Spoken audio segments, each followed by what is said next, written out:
debemos tener una cualidad que debe ser fundamental en un buen entrevistador, es la preparación.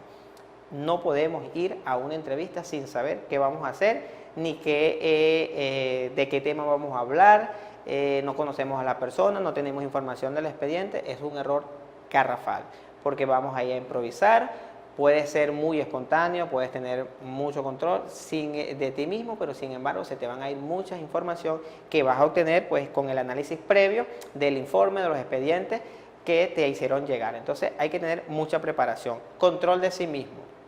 Fundamental esto acá, control de sí mismo. Hay que ser conscientes de cuáles son nuestras debilidades, no solamente teóricos y prácticos, sino también emocionales. Porque muchas personas caen en el error de que como somos psicólogos, entonces no nos sentimos, no hay problemas que nos aquejen, no tenemos ningún complejo, y esto no es tan así.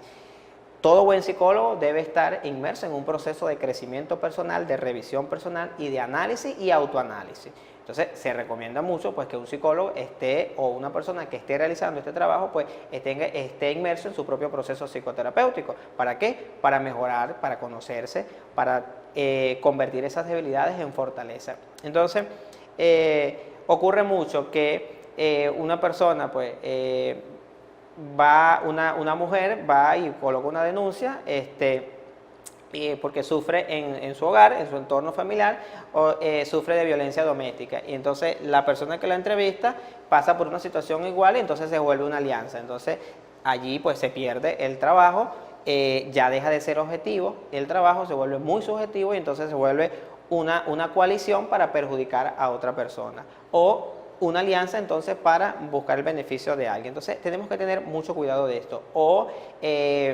un padre que maltrata a sus hijos, a su esposa, hay violencia doméstica, y entonces el entrevistador resulta ser que cuando en su infancia sufrió este evento en su entorno, en su familia, y entonces hay un proceso transferencial allí y se abre todo un proceso psicológico interno, entonces se genera pues una conmoción o un impacto emocional. Entonces hay que tener mucho control de sí mismo, conocerse a sí mismo, y aquí hay que ser socráticos con eso. Conócete a sí mismo para que puedas pues realizar tu trabajo de la mejor forma. Capacidad y observación e interpretación. Una persona, un individuo que se dedique a evaluar lo que es la conducta, a estudiar lo que es la conducta humana, debe ser ante todo un buen observador. Un buen observador, porque así vas a tener la mayor cantidad, pues puedes recoger la mayor cantidad de información y una vez que tengas esa información, pues una capacidad de interpretación y análisis de esa información. Buena memoria y concentración. Quizás pues en algunos casos esto es inherente a las características individuales, pero si tú pues detectas que debes mejorar por allí la concentración, la atención, la memoria, pues entonces yo te invito pues a que hay una serie de ejercicios que te pueden ayudar a mejorar la atención, la concentración y a desarrollar pues una mejor pues niveles de memoria, de concentración. El manejo adecuado del lenguaje también es importante. La forma en que vamos a hablar, si bien es cierto, anteriormente hemos dicho de no usar alarde o no hacer alarde del conocimiento científico que tú manejas, sin embargo debemos mantener pues una postura donde reflejemos pues lo que estamos representando y a quién representamos. Pues en este caso pues el rol del psicólogo, en mi caso, en el tuyo que puedes realizar una entrevista, pero puede ser un abogado, un médico, entonces no olvides pues que representas también a un gremio y debes tener un uso adecuado pues del lenguaje. Otro instrumento psicológico que se utiliza en el ámbito clínico son los autoinformes. Allí los autoinformes no es más que la información verbal suministrada por el propio sujeto o por personas cercanas, compañeros, conocidos, familiares. Se dice autoinforme porque el propio sujeto nos da esa información a través de ¿qué? De un cuestionario. Ellos nos permiten pues conocer determinados contenidos, principalmente emociones, la parte cognitiva que solo pues conoce el evaluado. Sin embargo, pues este instrumento recibe muchas críticas, pues se dice que la información que se obtiene pues no es verídica, puesto que es el propio sujeto quien la escribe o la plasma, y entonces puede ser muy subjetiva. Entonces, en algunos colegas, pues, se recibe pues, este instrumento muchas críticas por ello. Sin embargo, consideramos pues, que este instrumento, el autoinforme, junto con una muy buena entrevista, pues, va a ser muy útil su aplicación.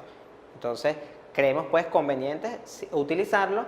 Obviamente debe ser estandarizado, tener una serie de pasos, de normas y pues aplicados al ámbito social donde se encuentre.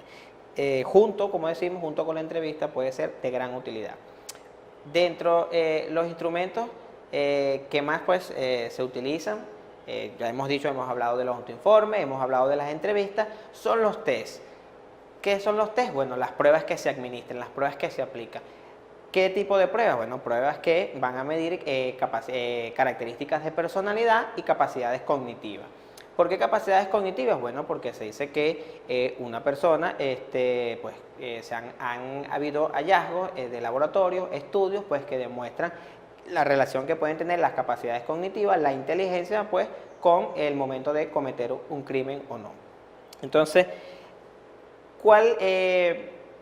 no se puede pues, aplicar o no es conveniente aplicar una batería de test estandarizada? Cuando decimos una batería, pues una serie de test para siempre a todos los casos o a todos los individuos. Debe ser pues a criterio del profesional y el test que más se aplique o más el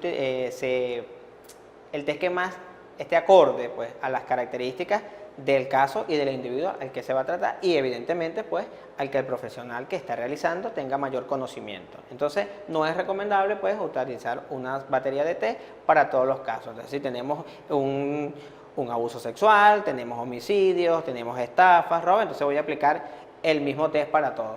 Probablemente no sea lo conveniente, no tenga el mismo resultado, a menos que sea un test muy válido, que tenga mucha validez y se esté estandarizado pues, y se aplique para las características, sea pertinente para las características de los individuos. Bien, debemos recordar siempre el contexto en el que se desarrolla la conducta, en el que se desarrollan los eventos, los hechos. Eso es importante para seleccionar un test.